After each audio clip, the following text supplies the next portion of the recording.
Bueno, mi nombre es Arturo Martín del Campo, soy miembro del comité de una gota de ayuda por Durango y estamos pues contentos por el beneficio que va a traer estos alimentos a muchas personas y cómo se esfuerzan los que están aquí trabajando en CECYTED.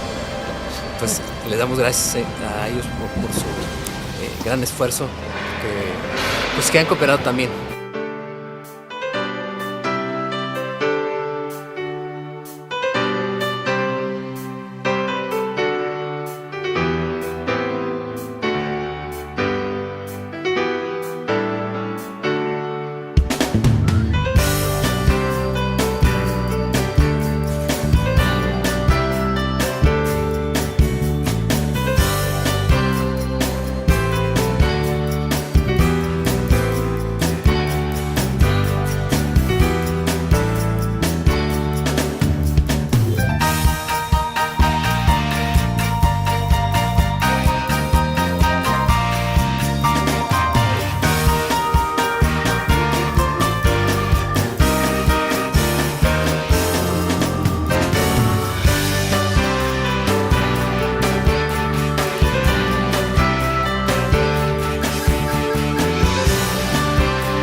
It is indeed a privilege for Dave and me to be working with MCC in this project, the drought project for the people in Mexico. Wonderful, wonderful people. They don't know anything about Mennonites or MCC, but they are very gracious in accepting what we're offering to them. And with tears in their eyes, they tell us how much they appreciate having food in their house. Many of these people's cupboards are empty, and they have not been able to buy groceries or food for their families. We have traveled about 5 hours from Nueva Ideal to a major town here out in the mountains, and then we traveled on nice pavement, first of all, but now we traveled for another 2.5 hours from that town into the mountains, further into the mountains, and the last half hour was on very rough roads with rocks and sometimes very, very narrow road. We come to this village with about 40 families, and it's very poor. You can see that. They hardly have food to eat. Most families are just very, very short of everything, and including water. This village doesn't even have water. They have no access to water. And so we're very impressed at how the DEEF's staff are handling the handing out of food and water to these families. They are very personable with it, and they also take pride in their work. And we know, and they make sure that the forms are all signed that need to be signed, so that the Hacienda and the accountants in Canada will acknowledge that it's donated products. I would like to also tell the story about the businessman who has a cattle truck. He used to buy cattle and drive out of this place in the mountains with that big truck. Must have been hard to drive down that road. But he's not here anymore. He has left for some other place to work. His wife is still here because there is no cattle to buy.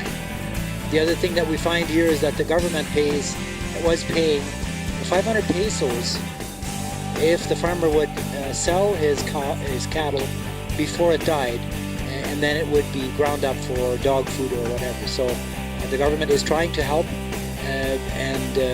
but it leaves the people without an income, no cattle to get an income from.